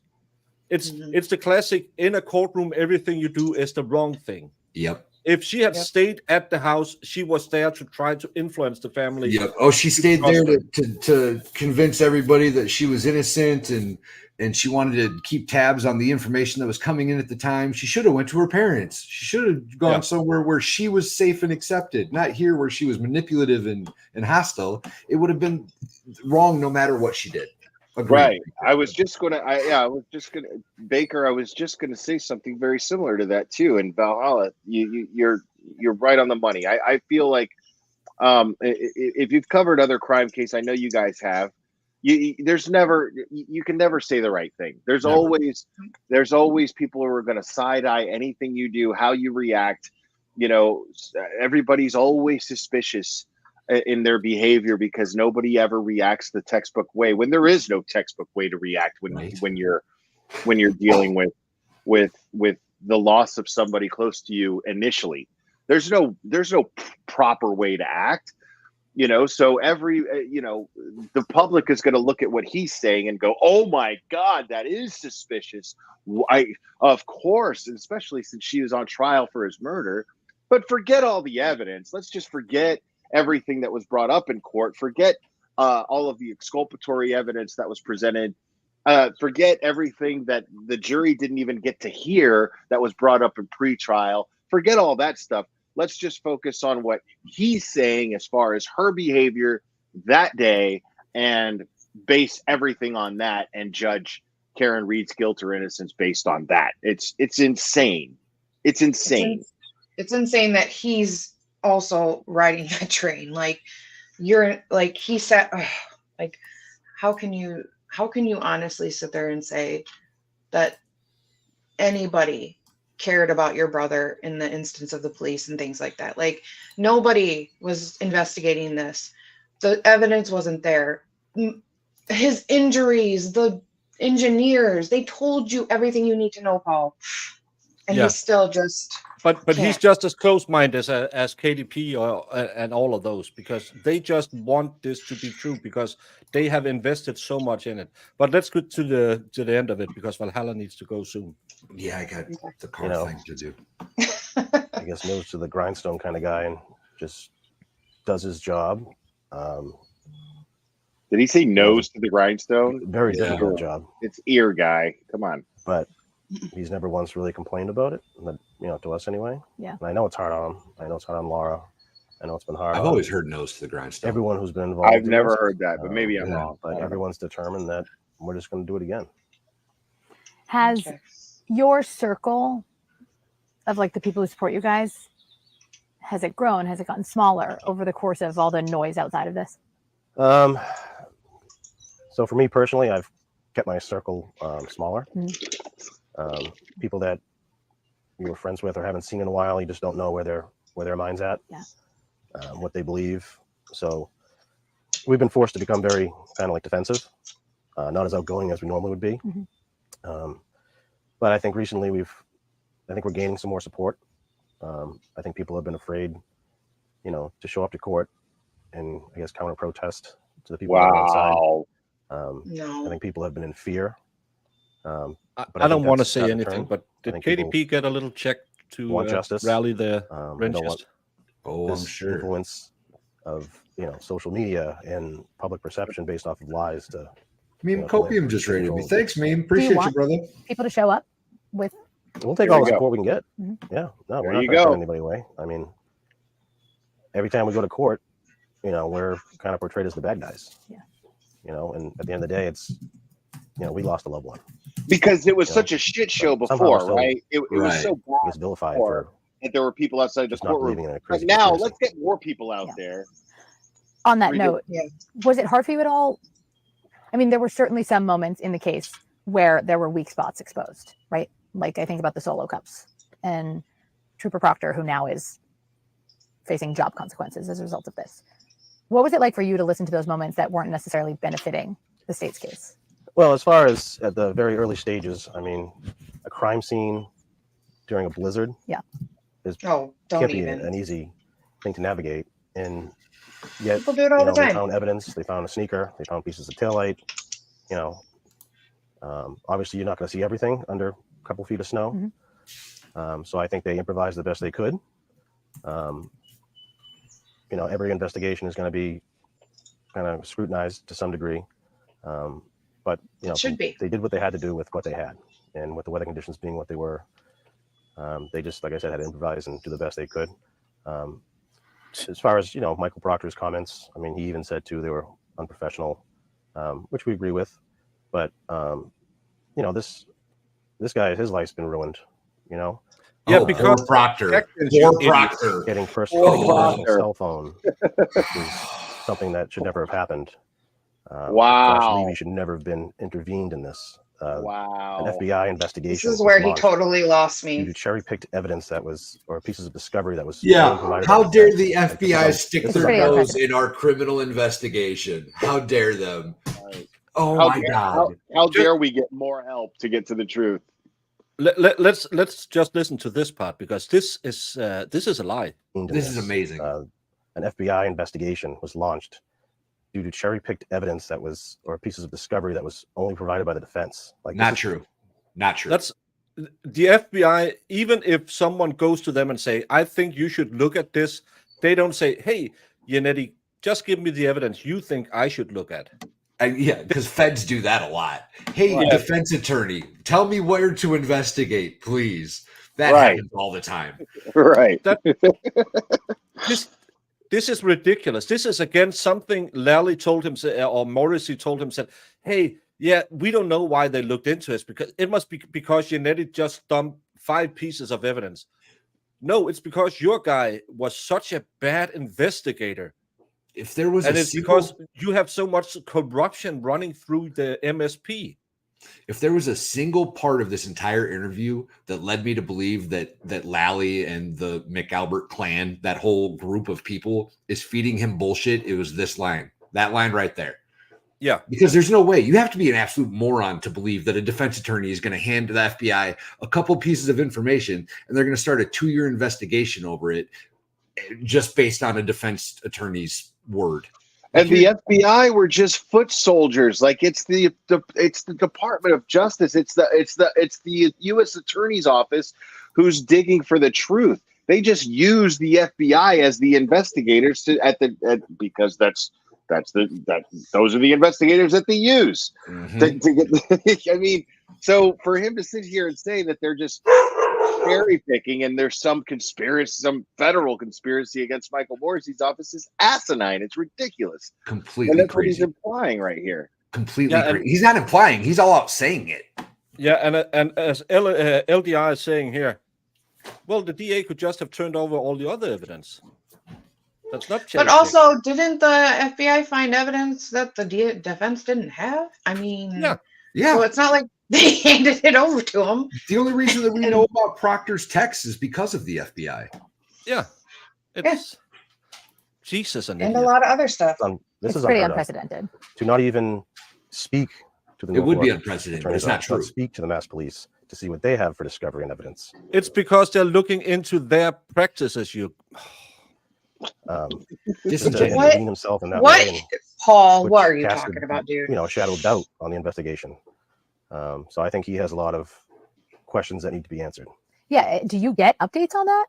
I do not. I do plan on trying to sit down with him at some point. Yeah. Whether I got a knock on the door, I sent him an email, but I'm sure I won't get a response. But if I have to go knock on the door and ask for to sit down, that's what I'll do. Is there anything I haven't asked you about that you want to make sure people know? In all this, I just want people to remember the actual victim. I think I mentioned it before that it's not the Karen Reed show. Yeah. This is about a good man whose life was taken way too soon and for selfish reasons, and has created a void in our life that was already an enormous void, but just made it even that much bigger. What do you think we're all doing here, you dick?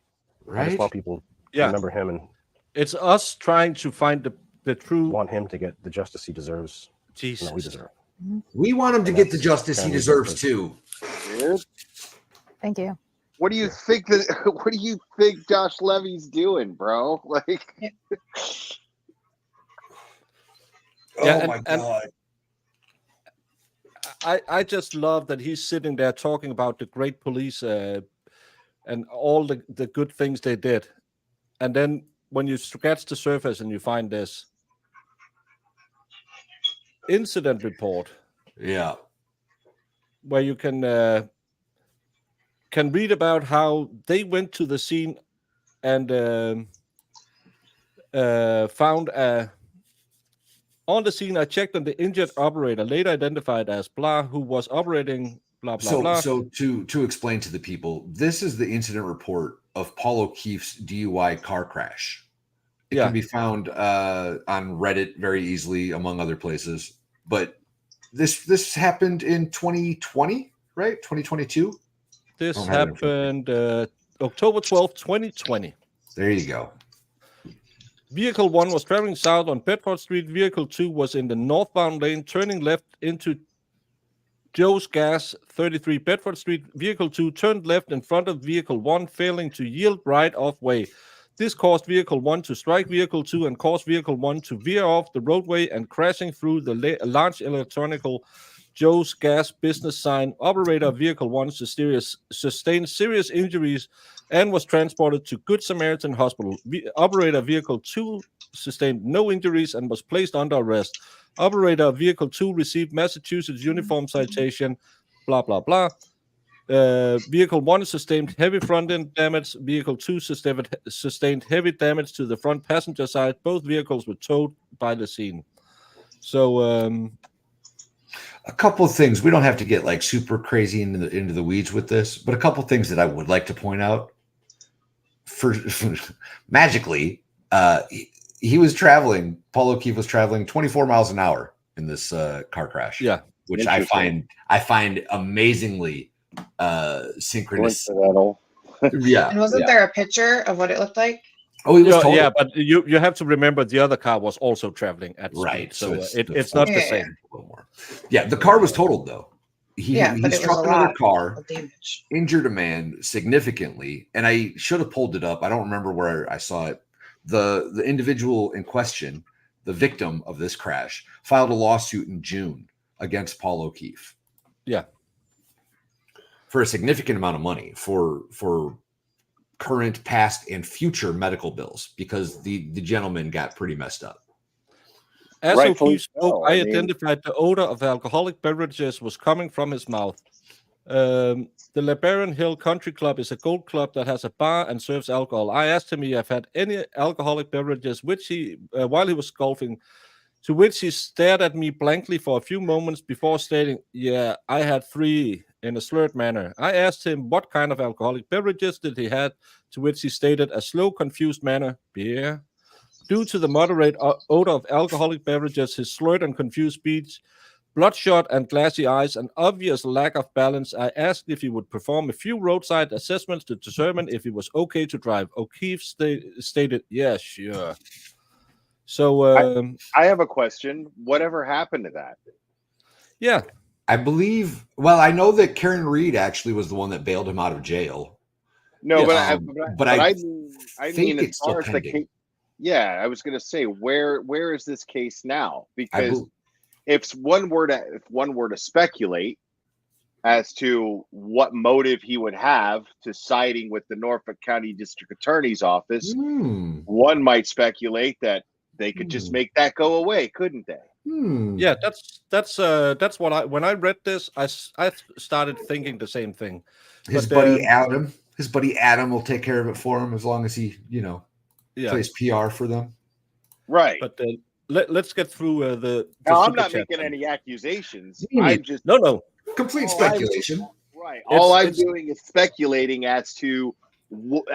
I'm trying to make sense as to why someone would completely and totally ignore blatant evidence and the obvious, and then do some PR stunt like this for the Commonwealth of Massachusetts. Chat's saying that he got 1 year probation, which with serious injury and a DUI crash, that seems a little soft, personally.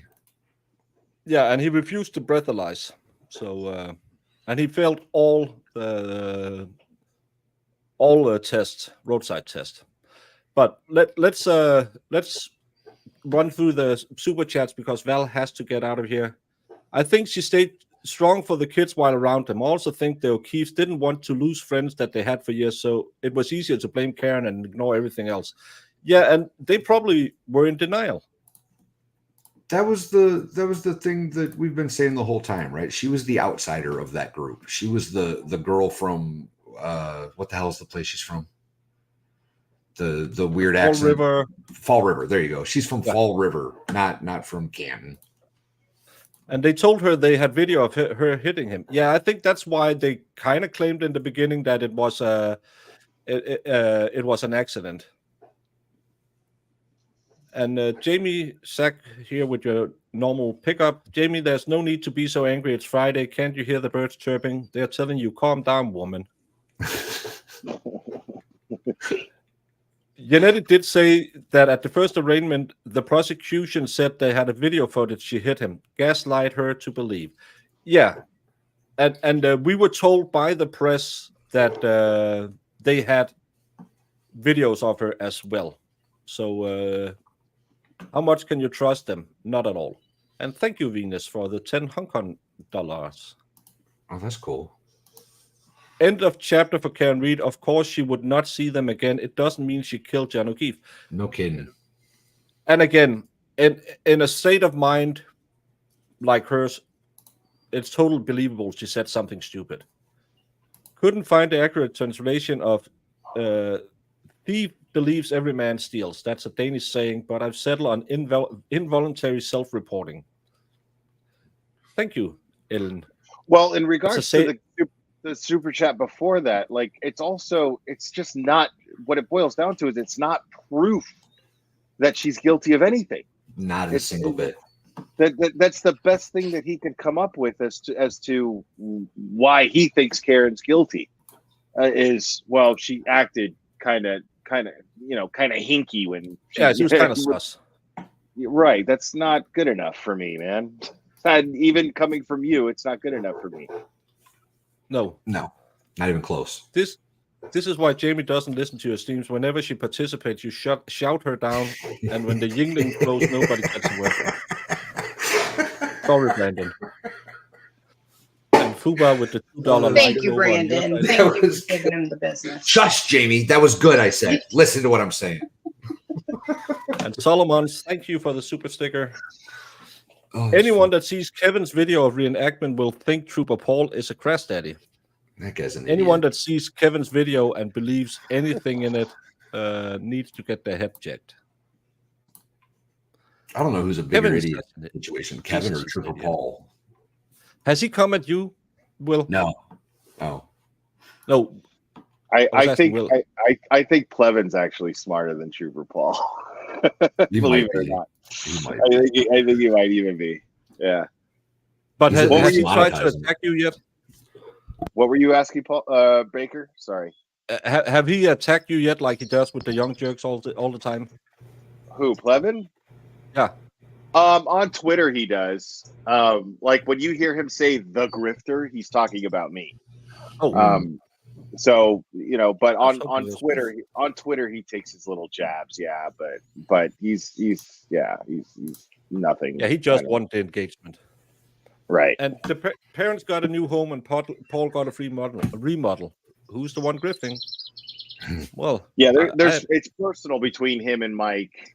They have history. That's the thing is, there's a lot of locals there, and some of them, have their YouTube channels, and some of them know each other from before this case, even before this case. So, there's something between young jerks and Plevin that I don't really know the history behind it, but they know each other prior to all this, I think.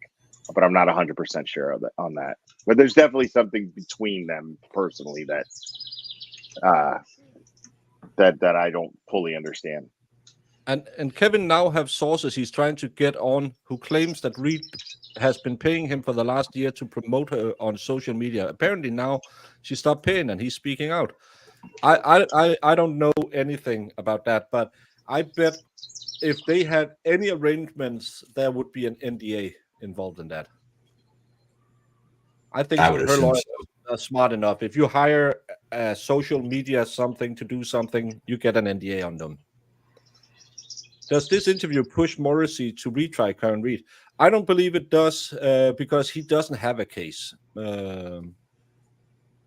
They will lose face for the second time, and they will file a motion to change venue. And I don't know if Beth will grant it, but even the state would probably want a new jury pool. I think it's all a stall tactic, honestly. Like, I think the longer that they focus, anything that they exhaust as far as focusing on Karen Reed, that takes attention away from the McAlberts. I think that's all. This is all an effort to deflect attention from the McAlberts having to answer for this crime. Whoever actually is responsible. That's my opinion anyway. And Clevin also believes the Reeds have an FBI connection who managed to mess with the evidence and buy findings. Now, who's the tinfoil hat brigade? Yeah, no kidding. There's so much out there. And thank you so much for the 5 membership. And Cam Cracker became a member. And Baker, what does your sources say about jurors? Oh, I read that one. It absolutely says, don't believe anything you say. And Iron Rabbit gifted 10 memberships to Valhalla and 5. Thank you, Iron Rabbit. Thank you, Iron Rabbit. People need to stop making stuff up. We only know of one jury member that spoke out, and that was an alternate juror. Yeah. Yeah. Have you by chance seen Empathy Method's take on his theory about Higgins? I'm shocked. He's a retired special agent, and his method plus reveal of what really happened. Its sound blew me away. Reach out. I haven't seen it. Never ever heard about that channel. I'll try to go find it. I need to write more stuff down. I need to check up. Empathy method. How does anyone turn a blind eye to the habitual drink driving done in Canton and by police themselves too? Well, because the police is doing that. Who should catch them? Right. Hey, blowing this breathalyzer. You first, officer. In June last year, DOJ counsel said they refrained from investigating misconduct in law enforcement and attorney misconduct if there's a pending and ongoing litigation. So they had to have a mistrial because they are stalling the feds. I don't know enough about American things for that. I'm not sure. And Care gifted 1 membership to Valhalla and 1 to me and Thank 1 you. to me and 5 to me. Thank you so much, Care. Appreciate you. Peggy yelled at her at the hospital. Then she can't get in the garage at John's house. I bet she thought they locked her out. Right. Yes, and everything I've heard about the mom, she hated her, and the dad loved her. They went to church together. So, I've heard similar. I've heard the same thing. Yeah, and Sarah gifted 5 memberships. Question for Paul O'Keefe: why did Karen have to bail you out when you got arrested for a DUI crash that seriously injured an elderly man? Did John refuse? Yeah, that's a good question. Maybe because Karen had the money, which again is, well, she's just living her life. Yeah, she spent somewhere at least $500,000, probably, as Brandon said, over $1 million on this case. And she but she had 400,000 donated to her, but still, that's a heck of a lot of money. I wonder if there's anything about John O'Keefe's name being on the paperwork, like being a cop, he didn't or couldn't have his name on the bail form. I don't know. I'm just thinking out loud. I don't know. Yeah, that's my wheels are definitely turning on this DUI thing as far as I'm curious about it. I mean, I haven't jumped to any conclusions yet. I don't want people thinking that, but no, but I just, when I read it today and thought, you do that and you get a probation. That's nice of the DA. Well, DUIs. I mean, unless you kill somebody in a DUI, then. Well, he's seriously injured, not just a little bit injured, seriously injured. That's where I have questions. Yeah, That's seems where a I little have sus. Right. Does he have a driver's license today? I don't know, but I know there are states out there that if you refuse the breathalyzer, which he did, then your license is automatically taken for like a year in a lot of states. So I have questions about how this all went down. I have questions. I have a lot of questions. Thank you, Seer, for your gifted membership. I appreciate you.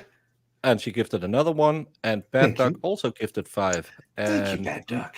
Lubick, can we have a moment of silence for the reporter's fugly footwear? I didn't notice that because I didn't notice that either. I'm not a no, foot guy. contrary to popular belief, I am not. No, don't say that. Baker never reads Valhalla's chats. He does too. Baker, where's your t-shirt? I expected you to join our white trash folks today. Waiting for Sunday. Yeah, we will have a movie night on Sunday on my channel. I just got this new shirt. It's a wrestling t-shirt. Movie night? Tell me about your movie night. What do you do on movie night?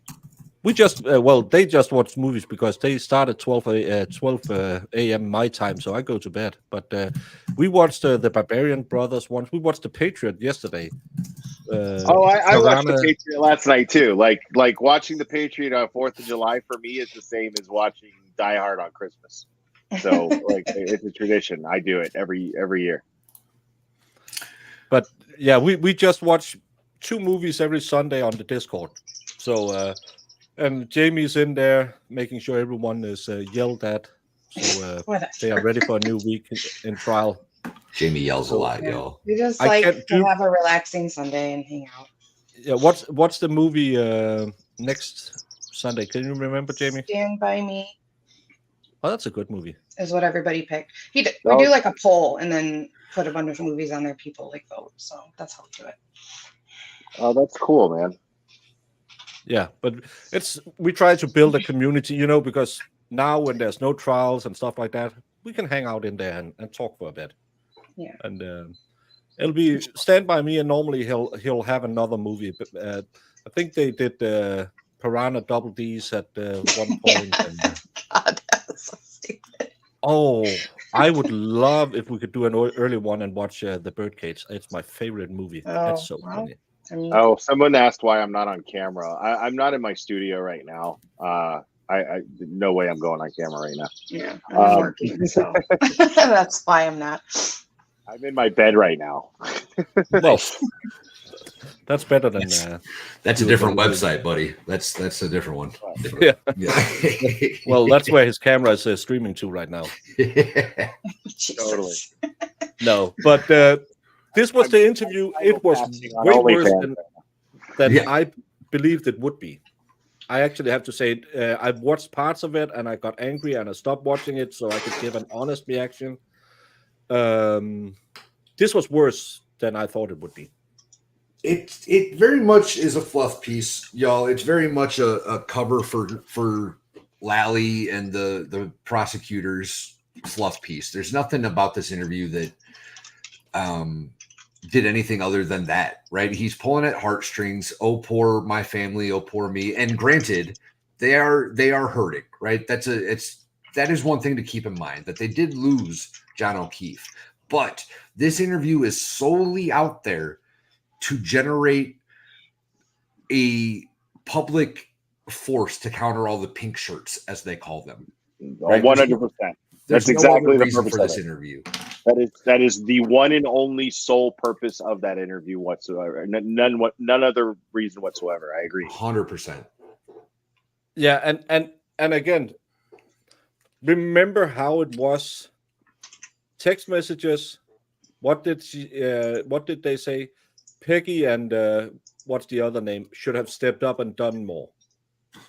His mom didn't help enough with the kids, and he hadn't spoken to John in weeks. It's not like Proctor, who talks to his sister 6 times a day, but still. Oh, we were so close, but we never talked. I couldn't take the kids in, so John had to do it, a single man. If July 4th was Independence Day, shouldn't February 17th be Shawshank Redemption Day? It was better. It's a better movie anyway. Welcome to Earth. But I think we'll drop off here because Valhalla has an appointment he has to get to. Yes, sir. Quick reminder, y'all. That was a spot-on Will Smith impression there, by the way. Yeah, it was pretty good. Before we dip out, do all the YouTubey things. Make sure you subscribe to everybody here on panel, except for Jamie. She doesn't have a channel. Don't worry about her. Hit the like. Go check out Glare. Check out Baker if you're in my chat. And we appreciate y'all for being here. Yeah, and we'll do Glare is already in with my. John's friend. Yes, I'll check that out later. And yeah, we'll do the normal pimp yourself. Yeah. Thanks for having me up. It's just short notice. I just happened to log on, and then you sent me a link, and I was like, "Yeah, I'll jump on and hang out a little bit." But yeah, I don't know when's the next time I'm going to go live. Maybe tonight, but hopefully. But if I do go live, you'll have probably an hour's notice. But yeah, thanks for having me up, Baker. I appreciate it. It's always great talking to you guys. Hell yeah. I'm Valhalla Waits, y'all. Links for Baker and the Glare are in the description of this video. July 20th, I've got a Lego interview stream with Cope and Seethe. David, myself, and Wendy H. will be doing that. And then on the 27th, we have one with Andrea Burkhart. So come check that out. Otherwise, we'll see you when we see you. Yeah. And I'm Jamie. Thanks for being here, guys. And if you got a membership today, join the Discord. We do a lot of fun things in there. We have voice chats. We talk about cases. You'll know when Baker's live, and we do a little movie night every Sunday, and it's a fun time. And you don't have to be a member to join the Discord. Just reach out to one of the mods, and they will help you. Not Valhalla; he doesn't understand how to do it. But Jamie, Whiskey, or Marissa is normally or Irish. Don't forget Irish; she's great. It's great. Thank you all so much for stopping by, spending a few hours with us talking about this. More will come out before the 22nd. I'm pretty sure of it. 100%. And more will make us just as mad as this made us mad. Tomorrow, 9 a.m., I will be doing my Saturday show. It's not about court. It's not about anything. We just have fun, read stupid stories. It's a good stream. About people who had problems in their life because they married someone and slept around and stuff like that. Maybe tomorrow we'll talk about something funny about the Euro Cup. We will have T-Rex on as a guest tomorrow, another guy who was in our Tennessee meetup. And talking about Tennessee, tonight at 9 Eastern p.m., there will be the Friday Night Live on the Experts channel. Yes. Valhalla will probably be there. I might jump in if I get up early enough. So you should all go and sign up for that show, because that's an amazing Friday night show where you never know what you're gonna get, but you are ensured that you will laugh at some point. So yeah, we have a blast, y'all. Come hang out with us over on the Experts channel. Yeah, and maybe someone before we end can put it in chat. Remember to read your note now, Valhalla. Yep, I'm doing it right now. And to the rest of you, hasta la taco. Go out there, have a great Friday, and enjoy what good life has to give. Because I can hear in at least in the Midwest, it's sunny because the birds are chirping outside Jamie's window. I will go enjoy that. It's thunder, storming, and raining in Denmark. Yes, go get ready. The White Rabbit will also be on the Friday Night Live. The best Friday night show you can get on all the YouTubes for free. So go enjoy it. Go have fun. And we will see you down the road. Hasta la taco. Bye, guys. What exhibit are you referring to? I'm going to make this 100, Your Honor. All right, 100. 100. Because it is 100% 100%. correct. So you literally built a cannon? Yeah, it's pretty awesome. All